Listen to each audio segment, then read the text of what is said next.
Dans les médias, je vois que la réponse et la préoccupation majeure, c'est le télétravail et l'organisation hybride. Et moi, j'en dis, ça, ce n'est pas le sujet, parce que le télétravail et l'organisation hybride, c'est du faire ensemble, c'est de l'organisationnel. Le vrai changement de point de vue, il est plutôt de l'ordre de l'être ensemble, de l'ordre culturel. C'est comment moi, entreprise, je peux répondre à un besoin de revendication d'autonomie qui se traduit par une quête de liberté. Est-ce que moi, entreprise, tel que je suis construit, je suis fait pour pouvoir m'approprier ou intégrer de la liberté? Reste à définir ce qu'est la liberté plus tard. Et quand on regarde un peu tous les modèles, et on va le voir, je ne suis pas convaincu que tous les modes d'organisation et de management aient intégré dans leurs fondamentaux cette notion de liberté et d'autonomie. Ce qui fait qu'aujourd'hui, les entreprises, elles sont coincées, de mon point de vue, entre deux enjeux. Un enjeu d'adaptation à leur environnement et puis un enjeu de prise en considération des revendications des collaborateurs, que je me suis proposé de simplifier par l'acronyme CARE. CARE, non pas prendre soin, mais peut-être de baser une relation, instaurer un nouveau mode de relation basé sur la confiance, l'autonomie, la responsabilité et l'engagement des collaborateurs. Le bonheur, aujourd'hui, ça se définit plus pareil. Le bonheur, c'est être libre et être autonome et avoir du choix. Il y a 2 ans, le bonheur, c'était prendre soin de son corps, c'était avoir des bonnes conditions de travail, etc. Aujourd'hui, ça me semble en tout cas être moins le sujet. Mais les entreprises vont, de mon point de vue, et c'est les difficultés qu'elles rencontrent aujourd'hui, évoluer d'une organisation menue qui est définie par le Code du travail, hein, c'est-à-dire la notion de subordination unilatérale hiérarchique, à une collaboration à la carte, qui est négociée entre les managers et les collaborateurs. Saisissez-vous de l'opportunité de la crise Covid-19 pour légitimer une transformation que vous pouviez difficilement légitimer avant cet événement. Pour moi, c'est une formidable opportunité de donner du sens à un projet de changement. Alors, sachant qu'il y a 2 manières d'aborder la fonctionnalité ou les changements en entreprise, les évolutions. Soit on part du principe, donc c'est la pensée rousseauiste qui dit que, en fait, il n'y a que les gens d'en haut qui savent ce qui est bon pour le peuple, soit on est sur du Condorcet qui dit que les gens n'ont pas besoin d'élite pour savoir ce qui est bon pour eux. Bien évidemment, c'est ni l'un ni l'autre, c'est le juste milieu. Donc, il faut arriver à trouver le juste milieu. Par contre, ce que je sais, c'est que si on veut évoluer vers de la co-responsabilité, ce que je considère comme étant vraiment innovant en matière de management aujourd'hui, c'est qu'on va être obligé de trouver de nouvelles manières de travailler qui satisfassent conjointement 2 besoins, les besoins des salariés et les besoins des entreprises. Alors que jusqu'à présent, quand on regarde un peu l'évolution du management, on se rend compte que dans les 4 premiers systèmes, les 4 premières cultures managériales, les évolutions managériales étaient très centrées sur la satisfaction des besoins de l'entreprise, l'amélioration de la productivité, de la qualité, de la performance.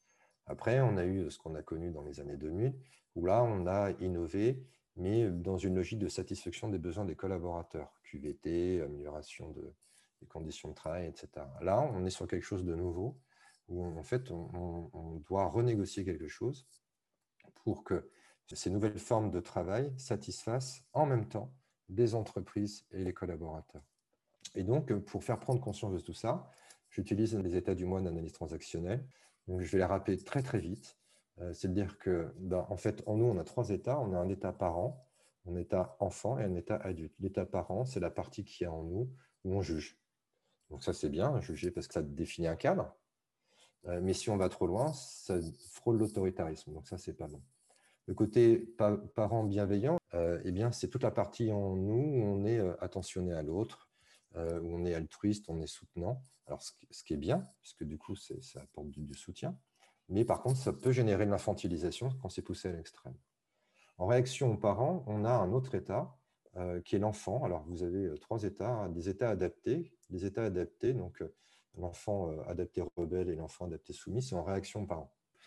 L'enfant adapté rebelle, c'est quand on n'a pas envie de faire quelque chose, quand on s'oppose aux parents. Et donc, c'est bien parce que du coup, ça permet d'évoluer, parce que si on était tout le temps dans la conformité, on ne bougerait pas, on n'évoluerait pas. Et puis, l'enfant adapté soumis, où là, c'est quand on fait des trucs qu'on n'aime pas faire. Moi, le ménage, par exemple, ou ma comptabilité. Donc, c'est bien parce que du coup, ça permet de s'adapter à son écosystème, mais ça génère de la frustration parce que je n'exprime pas mon besoin, je ne sais pas l'exprimer. Et puis l'enfant libre qui n'est pas du tout en réaction de parents, il fait ce qu'il veut quand il veut. Votre sujet n'est pas son sujet. Et puis vous avez l'adulte. L'adulte, c'est l'état qui est en nous quand on est dissocié émotionnellement, quand on n'est pas sous l'emprise du parent avec les règles, il faut pas, et quand on n'est pas sous l'emprise d'une émotion.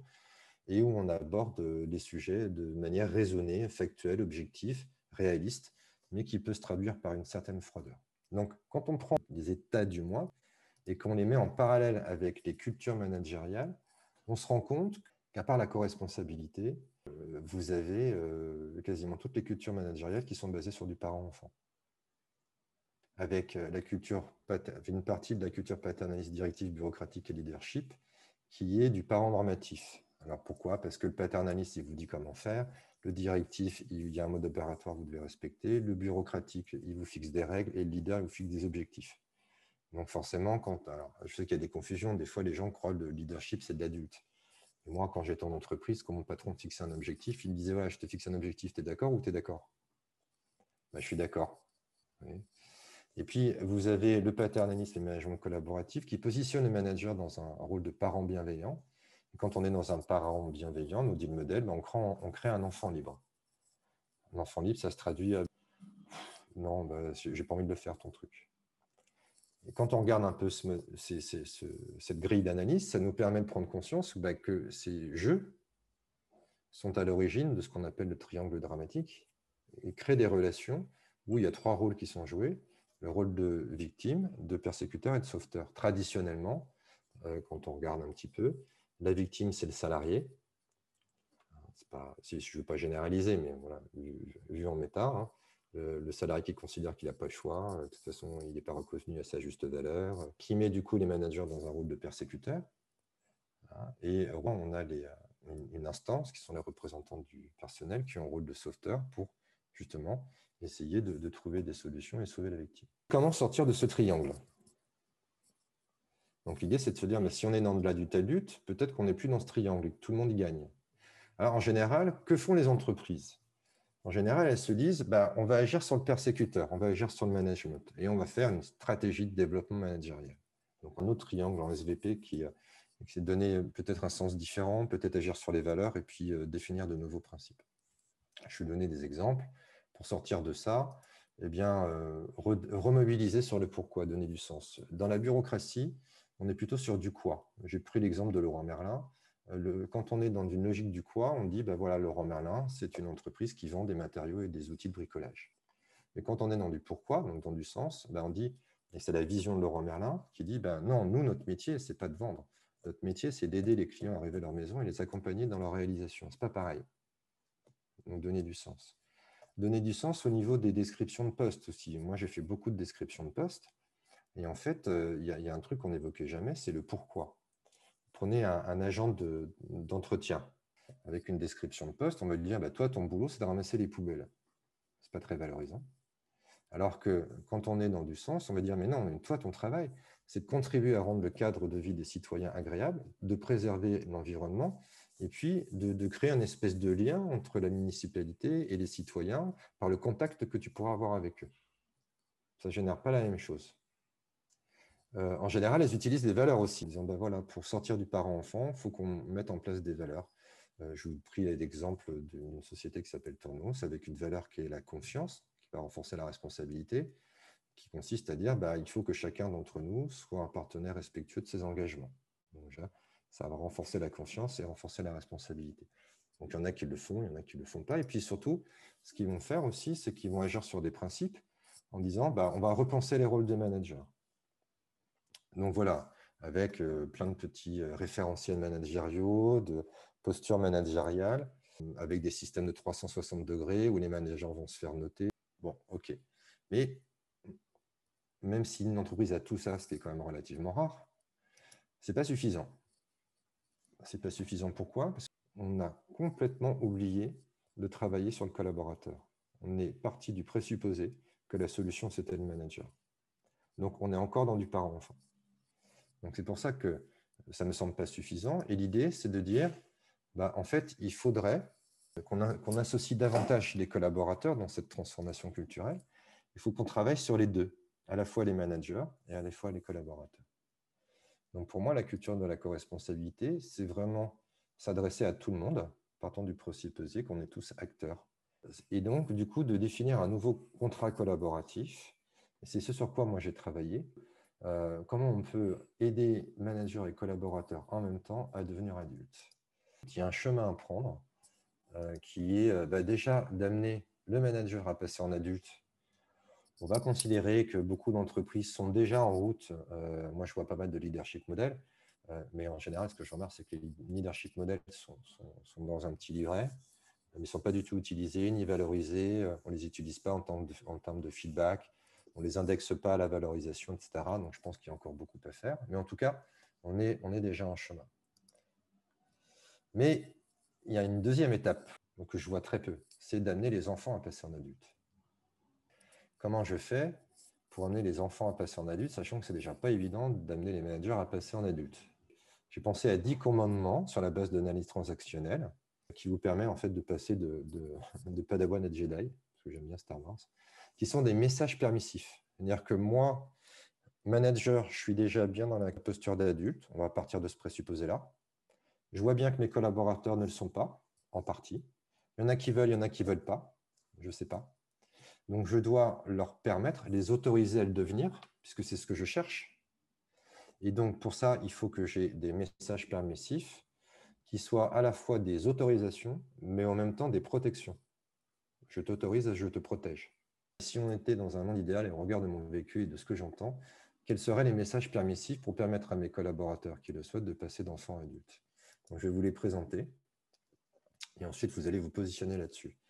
Le premier, c'est la responsabilité, c'est d'affirmer que je ne suis ni ton père ni ta mère et que tu n'es pas mon enfant et qu'on est tous les deux des adultes responsables qui avons fait des choix, qui avons pris des décisions et qui devons les assumer. Le deuxième, relatif à l'autonomie, c'est de dire finalement, tu es libre de t'organiser comme tu veux puisque je te considère compétent et motivé.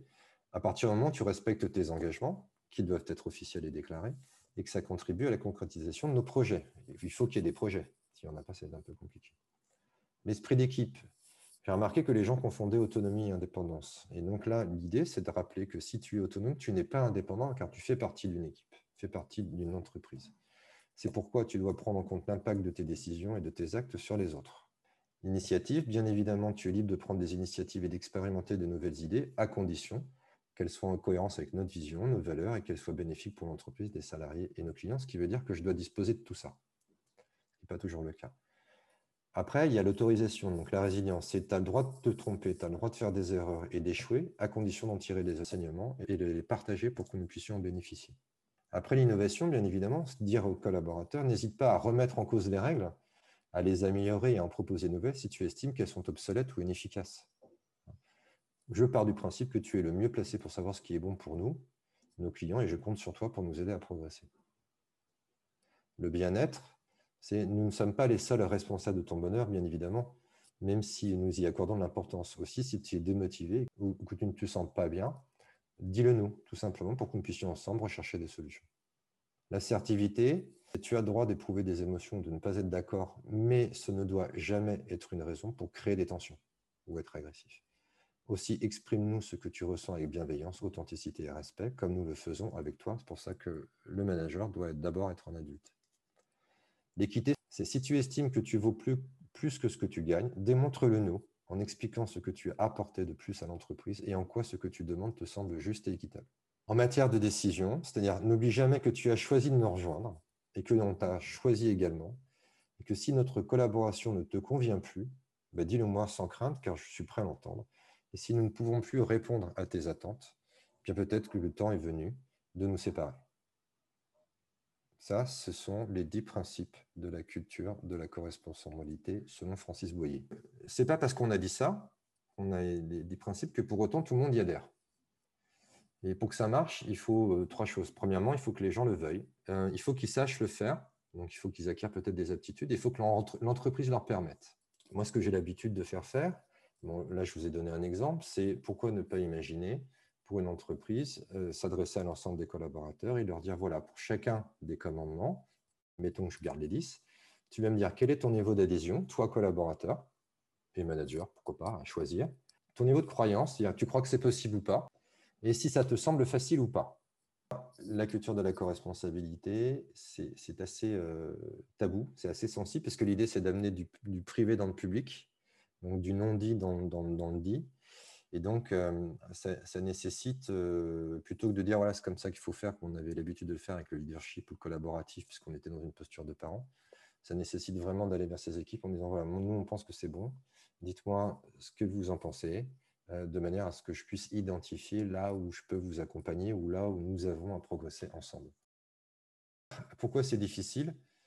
Tout simplement, moi j'aime bien citer Keynes qui dit que la difficulté, c'est pas de comprendre les idées nouvelles, mais surtout de s'émanciper des idées anciennes. Innover en management et aller vers de la co-responsabilité, on l'a évoqué tout à l'heure, je vous ai parlé du CARE, mais il y a aussi le fait que ce soit cher. Ça remet tellement en cause des croyances, des habitudes, ça malmène les émotions, ça génère de la peur, ça affecte les raisonnements, parce que ça semble pas logique, que du coup, ce qui coûte vraiment cher n'est pas d'ordre financier, mais plutôt d'ordre de l'effort de remise en question et une espèce d'acculturation. Vous voyez, quand on est dans l'adulte-adulte, on se dit, voilà, j'ai décidé de mettre en place un processus de déclaration de l'humeur en début de réunion, parce que je trouve que c'est bien. Donc, en mode managérial traditionnel, je constate que les collaborateurs ne veulent pas le faire. Donc, bien évidemment, j'entre dans mon ego, je suis déçu. Je me dis, ils n'ont rien compris.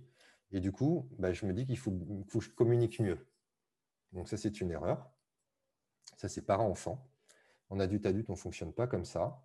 On est déçu, bien évidemment, mais on essaye de reprendre le contrôle. On se dit, je dois comprendre pourquoi ils ne veulent pas y adhérer. Du coup, j'organise une réunion où je vais leur demander d'exprimer les raisons pour lesquelles ils n'y arrivent pas.